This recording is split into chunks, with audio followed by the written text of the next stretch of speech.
শাহজালাল রহমতুল্লাহি আলাইহির মাজারে গিয়েছিলেন, সেখানে আসরের পরে কোরআন তেলাওয়াত করেছেন মাজারের কাছে।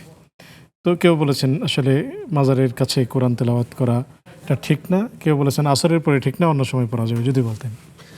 জি, অনেক ধন্যবাদ বোনকে। বোনের প্রশ্ন শুনে আমার একটা প্রশ্ন আসছে। বোনের সাথে তো কথা বলার সুযোগ নেই এখন, এই জন্য হয়তো জানতে চাইতাম যে আপনি মাজারে কেন গিয়েছিলেন।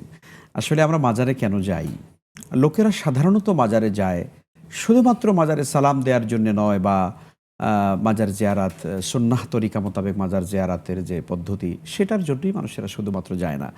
এখন সময় যত পরিবর্তন হচ্ছে, সামনে এগোচ্ছে, মানুষের ভিতরে কুসংস্কার, শিরক, বিদআত এগুলো মারাত্মক আকার ধারণ করেছে এবং মানুষ কোনটা ভালো কোনটা মন্দ বুঝতে পারে না, কোনটা তার জন্য কল্যাণ করার কোনটা তার জন্য ক্ষতি করে এটা বুঝতে পারে না। ফলে মানুষ কী করে, তার রুহানি ইস্তেমদাদ যেটাকে বলা হয়, আধ্যাত্মিকভাবে কোনো পীর বুজুর্গ ওলির কাছে গিয়ে সে দোয়া প্রার্থনা করে, তার কাছে সাহায্য চায়, রোগ বিমার থেকে মুক্তি চায়, কবরে মানত করে, মাজারে মানত করে, অলির নামে মানত করে।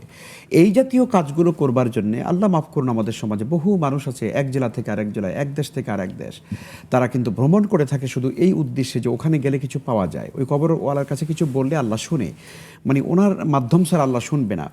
এরপরে ওই কবরে ওই পীরের নামে, ওই কবরের নামে মাজার কিছু মানত করে আসা ইত্যাদি ইত্যাদি। এই কাজগুলো একেবারেই নির্ভেজাল কাঁচা শিরক। কোনো ব্যক্তি যদি এই কাজগুলো করেন, কবরে চাইলেন, কবরে এই উদ্দেশ্যে গেলেন, কোনো মদত চাইলেন, কোনো আপনার প্রাণী জবাই করলেন ইত্যাদি ইত্যাদি, মানত করলেন, এগুলো 100% একদম পিওর শিরক। ফাইন আশরাকতা লাইন আশরাকতা লাইহাবাতান্না আমালুক। কোনো মানুষ এই জাতীয় শিরক করলে পরে তার গোটা জিন্দেগির সমস্ত আমলগুলো বরবাদ হয়ে যাবে।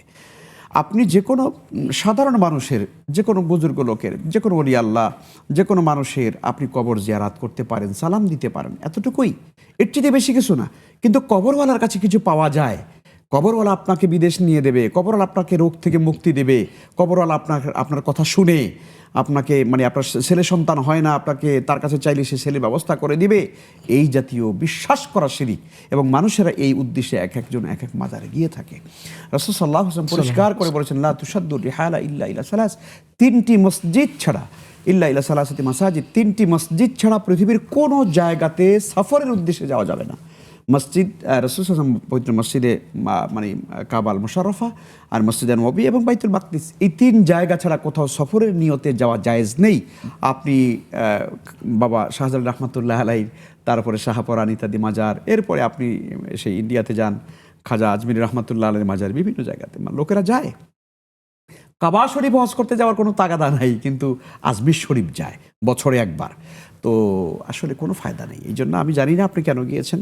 আমি বিশ্বাস করি আপনি হয়তো কোনো সফরেই ছিলেন, সেই অবস্থায় হয়তো আপনি কবর জিয়ারত করেছেন। যদি এটা হয় অসুবিধা নেই। আর আপনি বলেছেন যে কবরের কাছে বসে কোরআন পড়া, কোনো কবরের কাছে বসে কোরআন পড়তে হয় না স্বাভাবিকভাবে, এটাই নিয়ম। কবরের জায়গায় গিয়ে আপনি কোরআন শরীফ পড়বেন কেন? এমনি সালাম কালাম করবেন, আপনি দোয়া করে চলে আসলেন, সেইটা করতে পারেন। কিন্তু আপনি কবরের কাছে বসে কোরআন শরীফ পড়া, এইটা সুন্নতের চরম খেলাপ। 2 নম্বরে হচ্ছে আসরের সালাতের পরে আপনি কোরআন শরীফ পড়তে পারবেন কিনা, এতে পড়তে কোনো অসুবিধা নেই। আসরের সালাতের পরে কোরআন পড়া যাবে না, বরং এই সময় তো দোয়া কবুলের উপযুক্ত সময়, এই সময়টাতে বরং কোরআন আরও চেষ্টা করা উচিত, সময় থাকলে, সুযোগ থাকলে পড়া উচিত।